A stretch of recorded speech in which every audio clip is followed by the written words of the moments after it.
There are moments in life when the heavens seem utterly silent.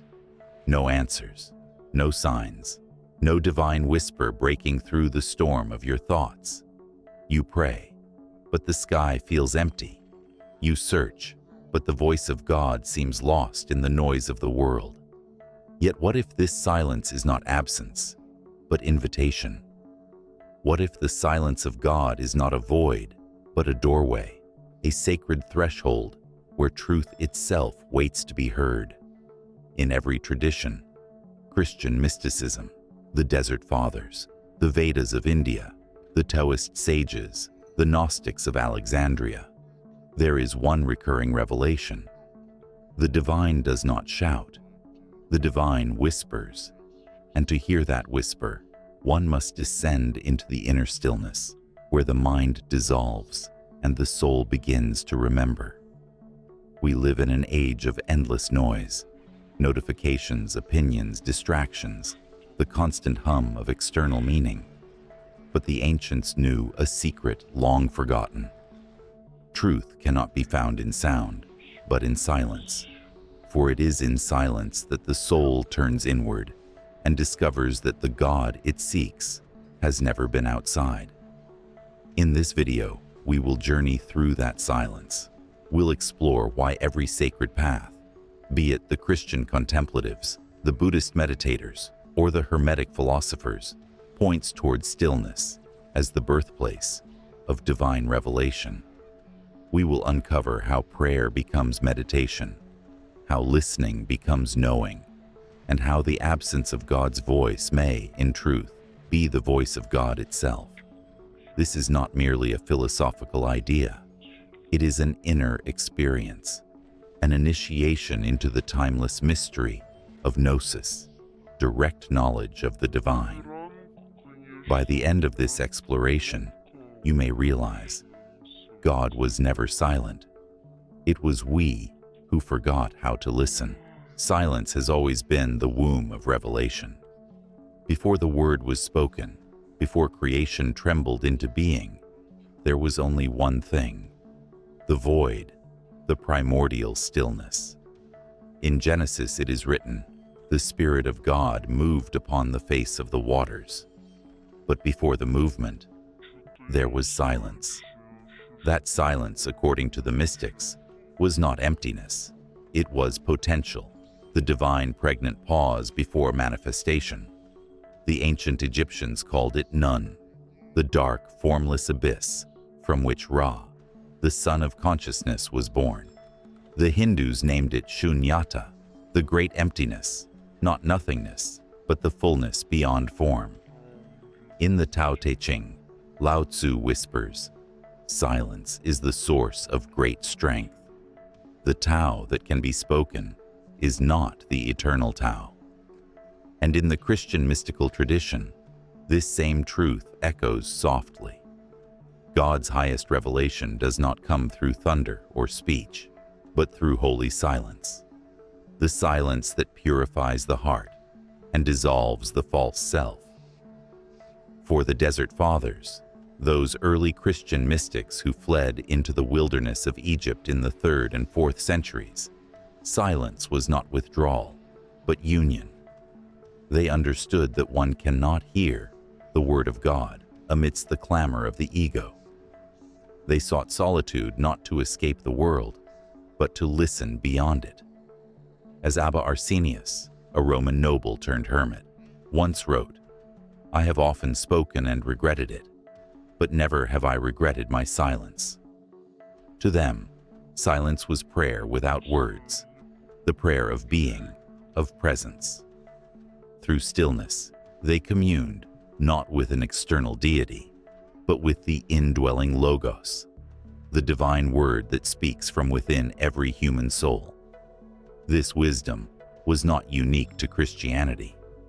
Across continents, in the meditative caves of India, the Himalayas, and the temples of Tibet, sages practiced Mauna, sacred silence. They believed speech and thought were veils, ripples upon the still lake of consciousness, distorting the reflection of truth. To know Brahman, to see the face of God, one must first still the lake. And in the cryptic symbols of Hermeticism, the teachings of Thoth and Hermes Trismegistus, silence was revered as the highest initiation. The lips of wisdom are closed, except to the ears of understanding. In other words, true knowledge cannot be taught. It must be received in stillness. The student who learns to quiet the mind becomes the vessel through which the hidden word, the verbum Dei, is born anew. Yet through time, this sacred science of silence was lost. As humanity moved outward into technology, intellect, and conquest, the inward temple grew silent. We began to mistake noise for connection, information for wisdom, and speech for truth. We built cathedrals of stone and abandoned the sanctuary of the heart. And so, when modern seekers pray and hear nothing, they despair, not realizing that God has not stopped speaking. We have simply forgotten how to enter the frequency of His silence. For silence, as the mystics teach, is not the absence of sound. It is the presence of the eternal, the living field where all words dissolve back into their source. To dwell in that silence is to stand before the face of the infinite and listen to what cannot be spoken. In the next part of this journey, we will go deeper beyond the philosophies and histories into the living heart of the mystery itself. We will explore how this silence of God operates within us, how it speaks, and why only in surrender does its voice become audible. Because the paradox is this: the more you seek to hear, the less you perceive. But when you stop seeking, when you rest in the sacred stillness, the voice of truth rises like dawn over the horizon of the soul. There is a secret chamber within you, a place untouched by time, unshaken by the storms of thought. It lies beyond emotion, beyond desire, beyond even the whisper of your name. That chamber is where the silence of God resides. To enter it is not an act of will, but of surrender. For the divine cannot be forced to speak, it must be heard. And hearing begins not with the ear, but with the heart that has become still. Imagine this: you are sitting by a vast lake at dawn. The world is hushed, even the wind has forgotten to move. The surface of the water reflects the heavens perfectly. But the moment a pebble drops, ripples distort the reflection. This lake is your mind. Every thought, every fear, every restless question is a pebble, scattering the image of the divine within. This is why the mystics taught that silence is not an external condition. It is an inner discipline. It is the art of stilling the waters so that God's reflection may appear once more. When the mind quiets, a strange and wondrous thing begins to happen. The seeker starts to perceive what the ancients called the subtle voice, not a sound, but a knowing. It is the same presence that Elijah felt when he heard a still small voice after the fire and the earthquake had passed. It does not command, it does not persuade, it simply is a direct communication between the eternal and the essence of your being. This voice is what the Gnostics called the nous, the divine spark of insight that speaks in silence. They taught that the true God, the unknowable source, does not speak in words or symbols, for words belong to the realm of division. Instead, the divine reveals itself through direct, wordless knowing, gnosis. And to attain gnosis, one must pass through the veil of silence. In the language of mystical Christianity, this inner stillness is known as hesychia, the peace of the heart. The hesychasts of Mount Athos practiced what they called the prayer of the heart, a rhythmic invocation of the holy name until the breath and the mind dissolved into silence. They discovered that when thought ceases, prayer becomes being itself. And in that being, God is no longer a concept, but a living presence. This is the same truth found in the Buddhist sutras. When the mind stops chasing, the seeker realizes there was never anything to chase. The silence reveals that the seeker and the sought were never separate. As the Upanishads say, "Thou art that." You are already what you seek. But why does God seem silent to us? Why do our prayers so often meet the vast quiet of the sky?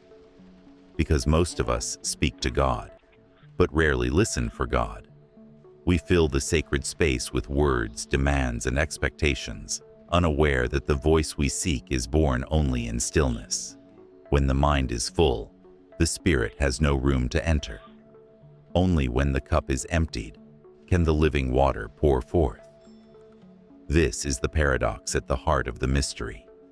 God speaks most clearly when the mind is silent, because the voice of truth is not another sound within consciousness. It is consciousness itself.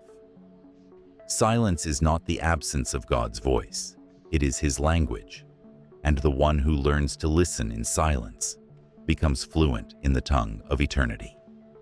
In the next part, we will go even deeper.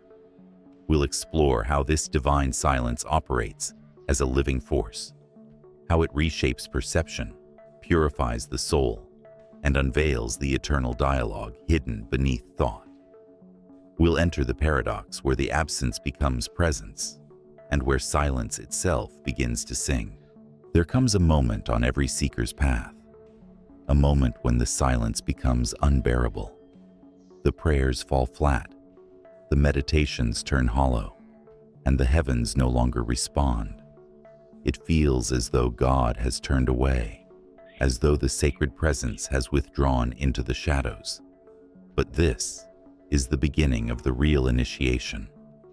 For the mystics tell us, when God grows silent, it is not absence, it is approach. The divine withdraws its outer voice, so that the soul may learn to hear the inner one. It is in that aching emptiness that the deepest truth begins to echo. Just as dawn emerges from the darkest hour, so too does revelation arise from divine silence.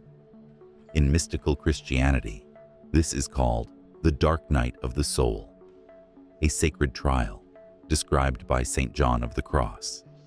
It is the death of the lower self, the collapse of all illusions about who we think God is. In this silence, the ego cries, "Why have you forsaken me?" But in the deeper stillness beneath the cry, something whispers, "I am still here, but not as you imagined." The silence of God, then, is not punishment. It is purification. The burning away of false images, false gods, false prayers. It strips the soul bare so that only the essence remains. And in that nakedness, the divine can finally be known as it truly is. Not an external being, but the living truth within your own consciousness. The Gnostics spoke of this as the reunion of the soul with the pleroma, the fullness. They said the divine speaks not through thunder or scripture, but through knowing without words. This knowing comes only when the lower mind, bound by reason and desire, grows still. When the storm ceases, the sky that was always there is revealed. So too did the Sufis of Islam understand this secret. Jalaluddin Rumi, the great mystic poet, wrote, "Silence is the language of God. All else is poor translation." In his vision, silence was not emptiness, but the heartbeat of the beloved itself, a rhythm so subtle only the surrendered heart can hear it. Even the modern seeker can glimpse this mystery in simple moments. The hush before dawn, the breath between two thoughts, the quiet after tears. In these spaces, time seems to loosen its grip. The mind pauses, and something vast, tender, and wordless is felt, as if eternity itself leans close, whispering without sound. That is the voice of truth. not a sound carried through air, but a vibration that resonates through being. It does not inform, it transforms. It does not instruct, it awakens. For when you truly hear the silence of God, you realize that the listener and the speaker are one. This is the ultimate paradox. Silence is both the veil and the revelation. It conceals and it discloses. It humbles the intellect yet crowns the spirit. The mystics say that the divine hides in silence because only the pure in heart can bear its light. Words are too fragile to hold infinity. Thoughts are too narrow to contain the eternal. So truth wraps itself in quiet and waits for the one who dares to be still enough to see. When you enter that silence, you do not find God as an object. You awaken to God as your own innermost essence. The seeker dissolves into the sought. The prayer merges with the presence, and the silence begins to sing, a song without sound, yet full of life. In that sacred union, all opposites collapse. Light and darkness, presence and absence, sound and silence. They become one great symphony of stillness. The voice of God is not heard. It is known, not with the ears, but with the being itself. And so the silence of God is not a mystery to be solved. It is a truth to be entered. To those who fear it, it feels like emptiness. To those who surrender, it becomes the infinite fullness of love. In this silence, the universe breathes. In this silence, truth speaks. And if you listen deeply enough, you may discover that the silence you hear is your own divine nature, remembering itself. In the next part, we will shift from revelation to practice, from mystical understanding to living experience.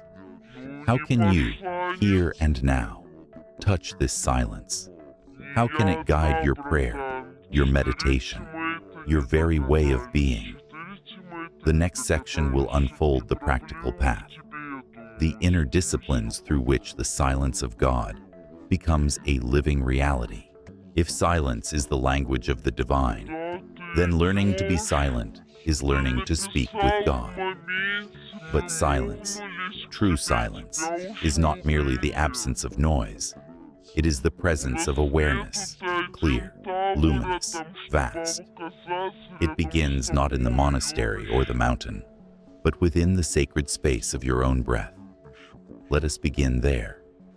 1. The threshold of breath. Find a quiet space.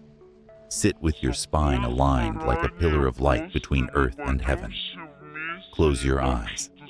Breathe, not to control, not to manipulate, simply observe. As you breathe, listen not to the sounds around you, but to the stillness beneath the sound. Every inhalation carries the pulse of life. Every exhalation dissolves a fragment of the false self. Slowly, the breath becomes softer, subtler, until you are not breathing it, but it is breathing you. Stay in that space. That is where the outer noise begins to fade, and the inner presence begins to reveal itself. This is the first gate to the silence of God, the return to natural awareness, to the rhythm of existence itself. 2. The art of listening without thought. Once the body is still, the next practice is listening, not to music, not to mantras, but to the silent current that underlies all things. Close your eyes and let your thoughts drift by like clouds. Do not chase, do not resist. Behind the movement, there is a still sky. Rest there. Eventually, you will notice something extraordinary. Silence is not empty. It is alive, vibrant, shimmering, full of presence. It feels like the moment before lightning strikes, or the hush before a sacred truth is spoken. That presence, that hum of stillness, is the divine frequency. This is the second gate, the practice of sacred listening. You do not seek to hear God as a voice, but to recognize that your very awareness is the listening through which God speaks. 3. The prayer of no words.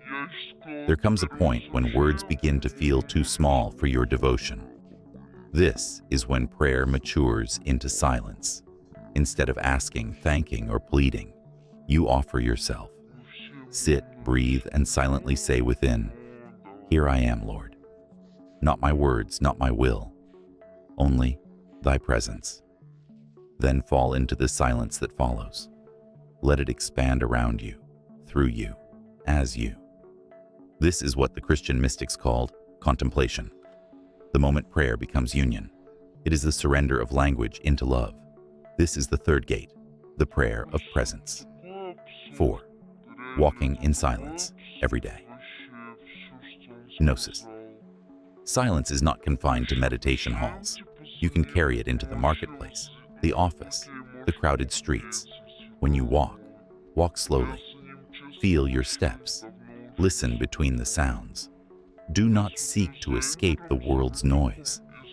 Learn to hear the silence that exists within it. Even amidst chaos, there is a subtle current of stillness underneath everything, the hum of being itself. If you can tune into that, then every conversation becomes a prayer, every pause becomes a doorway, and every moment becomes an opportunity for revelation. This is living gnosis, the realization that the silence of God is not an experience you enter, but a presence that never leaves. 5. Obstacles and illusions on the path. The greatest obstacle is expectation. The ego waits for fireworks, visions, angelic choirs, but the divine rarely speaks in spectacle. It whispers through stillness, through intuition, through the quiet unfolding of grace. When doubt arises, "Why can't I hear God?" Remember, you do not need to make silence happen. You only need to stop resisting it. You are already sitting in the ocean, wondering why you can't find water. And when fear appears, the fear of emptiness, of nothing happening, know this: the nothingness you fear is not absence. It is the infinite presence before creation. To sit in that is to sit in the heart of God. 6. The alchemy of silence. Over time, silence begins to reshape you. It cleanses the mind, humbles the heart, and illumines the soul. You will begin to act differently, not from impulse, but from intuition.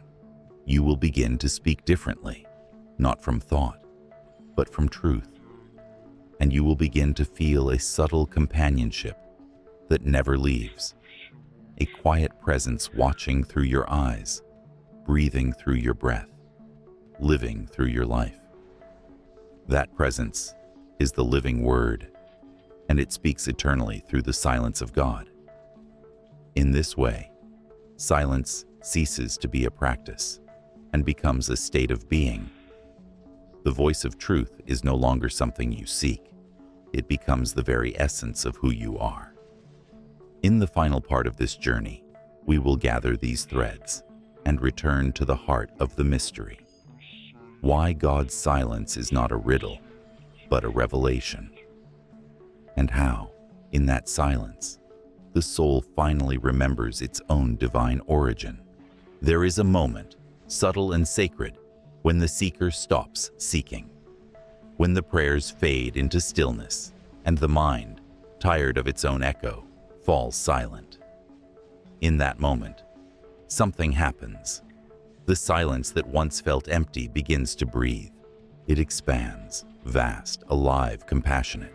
It is not void, it is presence, not absence, but fullness beyond sound.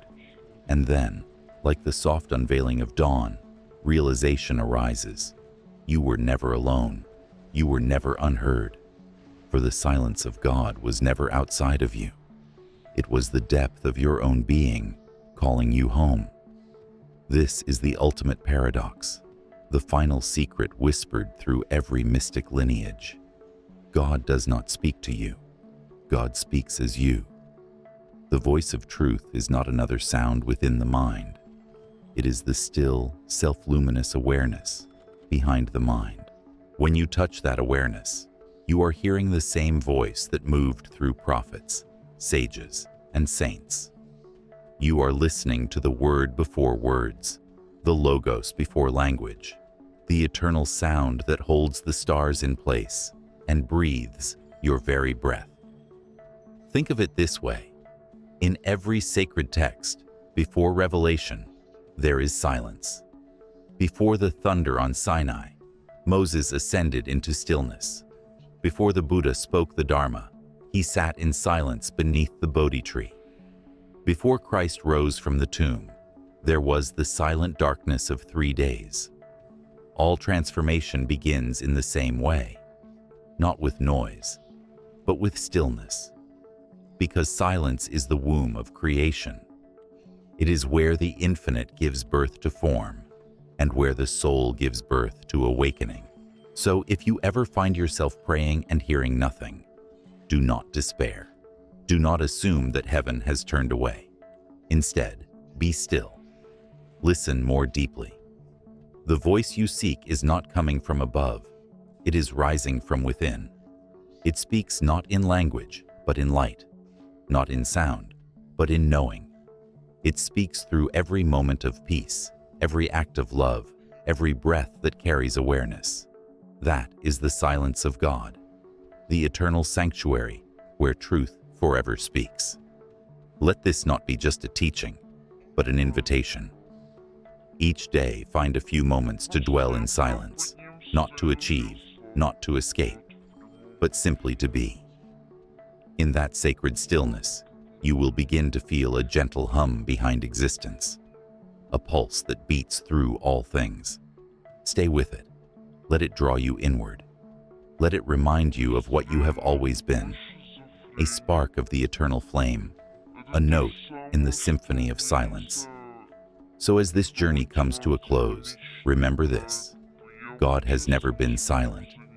It is only in the stillness of your heart that His voice can be heard. When you dwell there, beyond sound, beyond self, beyond time, you will know the secret of all mystics. The silence of God is not the absence of speech. It is the presence of truth. Be still and know that I am God. Psalm 46:10. If this message resonated with you, sit in silence for a moment before you speak, before you comment, before you move on. Let the words fade and feel what remains. That stillness. That is the voice of truth.